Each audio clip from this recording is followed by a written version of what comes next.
He never expected to feel invisible inside a place he owned. Yet here he was, Daniel Mercer, a millionaire no one recognized, sitting alone in a dim booth of his own upscale bar, dressed in faded jeans, a threadbare jacket, and boots worn down at the heel.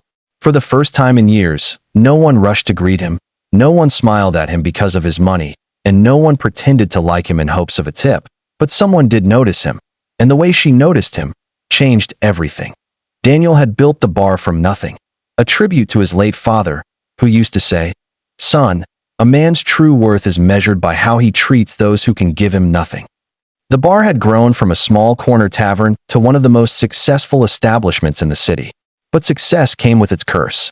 Employees tried to impress him only when he visited in suits. Customers smiled too broadly.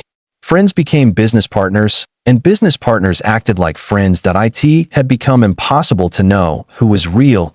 So Daniel decided to run a test. For one full weekend, he would disguise himself as a broke wanderer, someone no one would bother with, someone everyone underestimated. Not to catch anyone or expose them, but to observe the heart of the people inside his bar. To see if anyone still lived by the values his father taught him. He didn't expect to find her, and he didn't expect what she would show him about humanity. Her name was Lily Hayes. A waitress barely in her 20s, balancing trays and college textbooks, trying to hold on to something resembling a future. She moved through the bar with practiced grace, but had tired eyes that told silent stories of late rent payments, hospital bills, and dreams put on pause. Yet she smiled at everyone with a warmth that didn't look forced. When she saw Daniel sitting alone, looking exhausted and out of place, she didn't hesitate. She walked over with a soft smile. "Rough day?" she asked gently. Daniel blinked, surprised at her tone. Not judgmental, not irritated, not dismissive. Just kind. "Longer than I expected," he murmured, playing the part. "Then you're in the right place," she said. "Sit tight. Water's on the house." Water, not pushing him to buy something expensive, not shooing him away. Just human kindness. It shook him more than he liked to admit.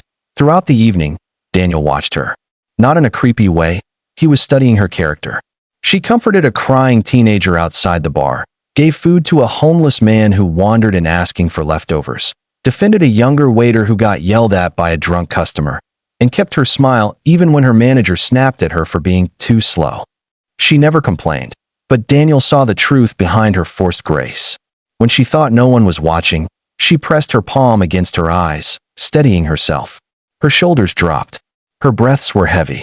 She wasn't okay. She was drowning silently while trying to be everyone's lifeline. That was the moment Daniel felt something shift inside him. Something he hadn't felt in years. Respect, admiration, connection. Not built on money, not on business, not on superficial charm, but on the raw, simple goodness of a human fighting battles with a smile. The next night, Daniel returned dressed the same. This time, he came earlier, hoping to see Lily before she became overwhelmed. The bar was busy, but she spotted him instantly.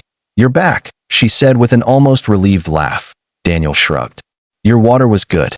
"Water is water," she giggled. "But thanks. What can I really get you today?" Daniel hesitated. "Honestly, just someone to talk to." She paused, studying him. "Clock out is in 10 minutes. If you can wait, I'll sit with you." He didn't know why, but the offer meant more to him than any business deal he'd ever closed. When she finally joined him, she looked tired but brighter. "So," she said, tying back her hair. "What's your story, mystery man?" Daniel swallowed. He couldn't exactly say, "I'm your boss," so he replied carefully. "I'm just someone trying to remember what matters." Her expression softened. "I get that." "You do?" "Yeah," she sighed. "Life can feel heavy. Sometimes you think you're doing everything right, but still falling behind." Daniel listened intently as she opened up about her struggles. Her sick mother, the tuition she couldn't afford, the double shifts she worked, the fear of losing their apartment. She wasn't asking for pity. She wasn't trying to gain anything. She was just being honest. And Daniel felt guilt twist inside him. He owned this place. He had the power to make her life easier. Yet she was working herself to exhaustion for a paycheck he barely noticed. Still, she remained kind. Still, she smiled. Still, she helped people who couldn't offer her anything. He had met CEOs with gold watches who had less grace than this woman who had nothing. The challenge came on the third night. A group of entitled customers began harassing Lily, making remarks that grew uglier with every drink. She tried to stay polite, tried to walk away, but they blocked her path. Her voice shook as she said, "Please, I just want to do my job." That was Daniel's breaking point. That he stood up. "Leave her alone," he said calmly. They scoffed. "And who are you? You can't even afford the cheapest drink here." Lily looked terrified, not of them, but of Daniel getting hurt. "Please," she whispered to him. "It's okay. Just let it go." But Daniel didn't. He stepped between her and the men with an authority that startled everyone. The manager rushed over, equally dismissive. "Sir, we don't want trouble." She probably misheard something. "If you can't buy something, please vacate the table." Daniel stared at him, cold and disappointed. "That's how you treat your staff?" he asked. The manager scoffed again. "We treat paying customers with priority." "Now, please." Daniel reached into his worn jacket and pulled out a keycard. The manager frowned. The rude customers paused. Lily's eyes widened. Everyone recognized the black platinum card. Only one person in the entire business had it. Daniel Mercer, the owner, the millionaire, the man they ignored. Daniel straightened his jacket and said firmly, "Get them out. Now. And Lily, come with me." The room froze in stunned silence. Lily followed him outside, trembling. "Why didn't you tell me who you were?" she whispered. "Because I wanted to see who people are when I have nothing to offer them," he said softly. "And Lily, you showed me something I haven't seen in a long time." "What's that?" "Genuine kindness."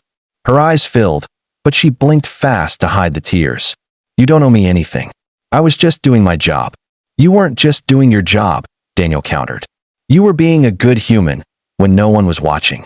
He paused and added gently, "Let me help you. Not because I'm your boss, because you deserve a chance to breathe again."